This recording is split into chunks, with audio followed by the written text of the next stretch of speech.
Hi, I'm JOGB and welcome to Jo on the Go. Jo on the Go here, and I'm with the fabulous Alexia Inge. Hello, hello. And she is co-founder of the incredible Cult Beauty. Tell us how it all began for you. Well, Jess and I launched Cult Beauty as frustrated consumers.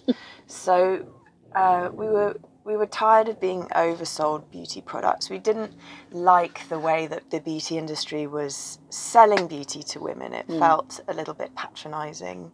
And it was sort of, don't worry your pretty little head about the science bit. Just buy all of this together, please. Yeah.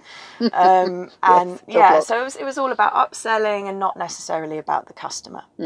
And we were both massive beauty junkies. And I found myself walking into beauty stores and just being a bit intimidated by it when I actually should have been walking into it feeling like a kid in a sweet shop. Yes. Because it's so fun. There's so much beautiful stuff there.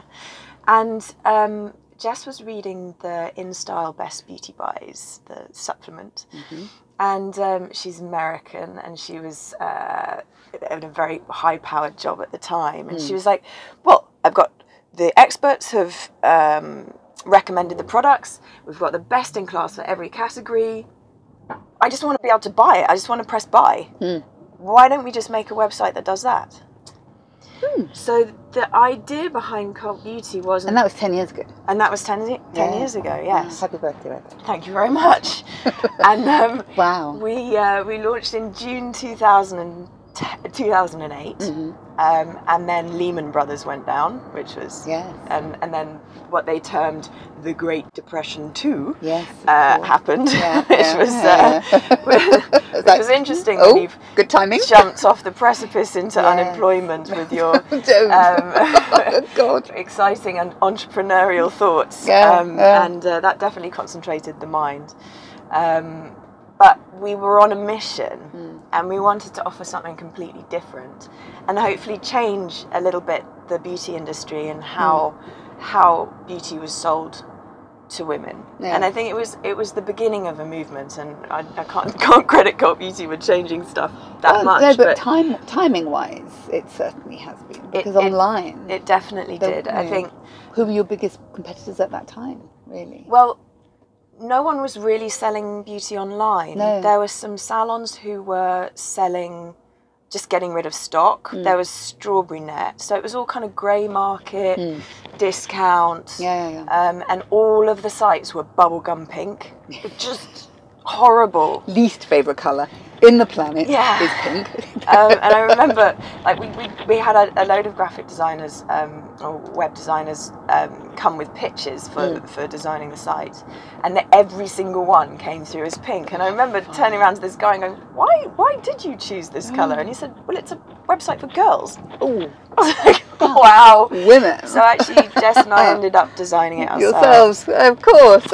And the premise for the design of Cult Beauty was it had to look chic and slick, and if you were looking at it and your boss walked behind you, it wouldn't necessarily catch their eye. That's clever. So it was that whole kind of working women's thing, so you could actually dip into it and just have a quick sneaky look, and then... Love it.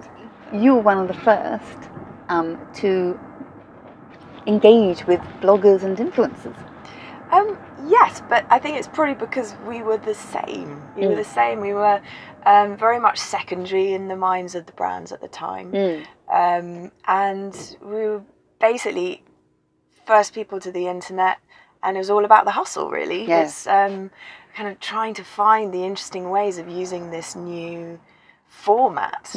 And because we were all about trust and honesty and just focusing on the products that were the best, and the beauty bloggers were all about being real and just talking about stuff that they liked and didn't like, and it just had a real really symbiotic relationship. Really, it's just a natural fit. The products that we sell can be anything from sort of £2 to £500. So we don't aim ourselves as a mass or luxury. It's just about efficacy.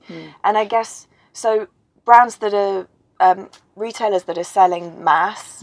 Anyone that sells the same product as us online is a competitor because it's just so easy to move your cursor. Yes, basically. no, it's true. So it's, I mean, you know, you don't try and beat Amazon. Yeah. No one tries to beat Amazon. They are so good at what they do, and you're never going to win that. Yeah, it's even like at customer service, running it's into really a good. concrete wall and to try and get through it. It's not going to happen. Yeah. But no, what true. you do is, and I think what the consumer's looking for now is humanity, realness, real people, real connections. Yeah. And I think that's where cult beauty comes in, because we're all a bunch of massive beauty junkies. Everyone at Cult Beauty is. Even people working in the tech and finance departments, it doesn't matter. It's I do like to make sure that there is some healthy addiction there when I'm interviewing people. I think it comes down to being a trusted source. So you know, if you're buying skincare online, it's not that different from buying it in a store. Yes, you can put it on your hand and you can have a sniff, but you can't see how efficacious it is. I mean, you have to go into the store every day for you know 3 weeks to start seeing if it's actually going to work. And by then they'd be throwing you out, probably. There'd be some questions. You use all of that. I know what you're doing. I've got you on camera. Stop it. For God's sake, wash your face at home. Will you just not do it here? I think there are people that actually do that. I mean, I've heard stories from people working in stores. Oh, funny. You know, I guess skincare is kind of a lifetime pursuit, isn't it? And unless you only do one half of your face, you're never actually going to know. You can understand that it's making your skin glow and it's the best your skin can be. But I think it's really important never to promise things that skincare can't do. I think when one knows that 80 to 90% of your skin aging and transforming is environmental, it's kind of up to you to do a lot of it. And then, well, this is where the whole wellness side of things is brilliant, because actually what's happening now is people are really understanding that it's a holistic attitude. So you know, it's no point just spending like hundreds of pounds on awesome skincare if you are burning the midnight oil all the time, not eating well, really stressed, because that's the thing that really affects your skin so quickly. Says she, serial entrepreneur who obviously burning the midnight oil. I mean within about 2 years of setting up Cult Beauty, like a whole load of my hair started falling out because of the stress and then working so hard, and it was just sort of joking hollowly that this actually starting a beauty business was probably the most uglifying thing you could possibly do. Bags and no hair and spots around my chin. And, it was beautiful. Attractive. Nice. Did you find it as a retailer that obviously the responsibility really lies with the brands anyway, not you? It's responsibility all round, really. I think the consumer has the power, and I think that's something that today's consumer understands more and more, and they like their brands to align with their thinking. And they expect it. Yeah, I mean, there's so much choice out there. Why not find a brand that totally aligns with your worldview? Yes. And try and do something where you are, okay, you're purchasing a product that's really fun and it's part of the beauty awesomeness, but actually you also know that brand treats its workers well, that it is eco-friendly, that it doesn't pollute, that it gives back to the community. I mean, there's all these things are really important to a modern consumer. Yeah. And so on Cult Beauty today, what is the most sought after brands at the moment? I know you've got a couple of new hotties. God, at the moment today, I think we know the new Huda palette is the new nude. It's called is on fire, and I think we're probably going to sell out. And we're not getting any more for a week.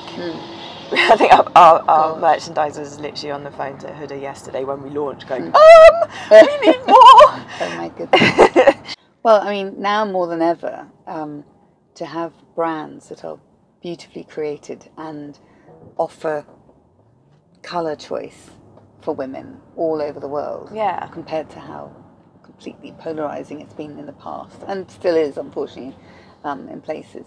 That in itself is like, it deserves all the success it can get. Absolutely. You know? So any pioneers. I mean, people talk about the negativity of social media, and yes, there are some psychological downsides that we need to explore, and we need to find out ways of helping people.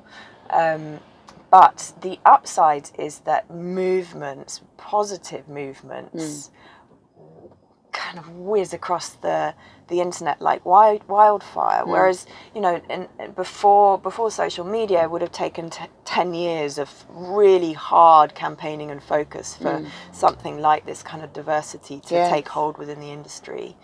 If not longer. I mean, I know it's been happening. But it actually, from the time that we really started campaigning around that area, it's only about 2 years, and now every brand is bringing out 40 colour shades. Not all of them are that brilliant. It's like, you don't just make it darker, babe. No. You gotta think of undertones, and it's just so it's, you know, it is. You got to be like an artist. Yeah. What is Lexi's mantra in life? I think it's just treat people as you would like to be treated. I think there's so much negativity and nasty competition out there. I think if you stay honourable, it works out in the end. You can get shafted here and there by people who are less honourable, but I think holding your nerve and keeping that sense is essential in life. Calm. Yeah. And what do you see as your next move, next thing? We've got so much more to do. I'm sure, but it's never ending, isn't it? Yeah, I mean, I guess from the outside it looks a lot more together.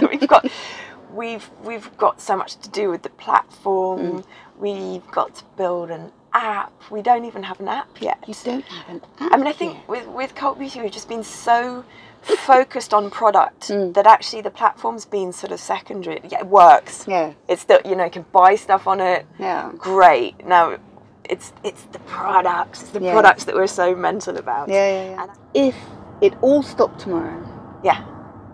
I would not know what to do with myself. I'd be like one of those kind of crazy old ladies walking around the streets in my dressing gown and slippers. I mean, it really chilled. If it all stopped tomorrow, what would you take in your bag out of the office? Oh my God! Oh no! That horrible question that no one really likes.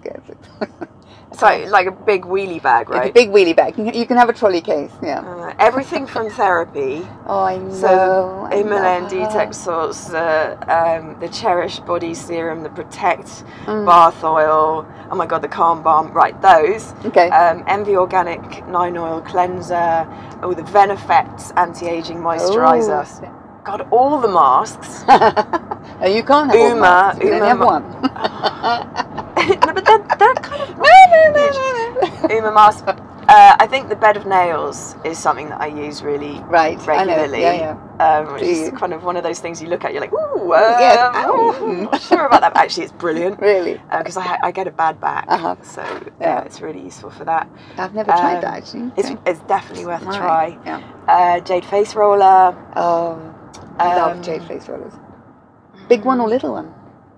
The double-ended. Yes, absolutely. Probably the Goop clay body cleanser. Virtue shampoo. Oh my goodness! Oh, that is such a great brand, isn't it? It's awesome. Yeah. Oh my God, the Restore range. Love that lady, Melissa, isn't it? Yeah, Meliss. What else? Oh, the Zip device. Your bag's probably doing quite well so far. Yeah, I mean, none of them are that cute, but the bed of nails is pretty big. Yeah, Cloud 9, everything. What else? Drunk Elephant. Oh, the Drunk Elephant vitamin C serum. Yeah. C Firmer. Yeah, it's not bad.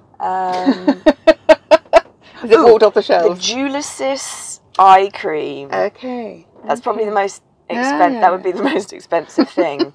I didn't give you a budget. There's something really, really. I know. Well, I'm stealing it, so obviously it's fine. You know, my mouse mat, obviously, and some pens and scissors, because when you leave a job, you have to do that, right? Yeah, you don't need an envelope. What else? Molecule 01 perfume for life, because that's just the best. You had that, yes. No, amazing. You were the first. Really, to sell a girlfriend of mine, she used to wear that, and she always, it was the only fragrance that people always said to her, "Oh my God, you smell amazing. What are you wearing?" Yeah, and she wore it. She's American. She wore it before it was even here. It has the most amazing effect on people, and that never lessens. No, it's fascinating. Well, I think if I was working, I'd be checking your bag probably daily. Yeah, no, it's very dangerous. Thank you for sharing, Lexia. Oh, it's been my pleasure. It's been a really fun ride. Yeah. Hope you enjoyed Jo on the Go, and thank you for watching. Please like, follow, subscribe to my various channels on Instagram, YouTube, and do check out my lifestyle wellness blog, Living It Up, on jogbliving.com.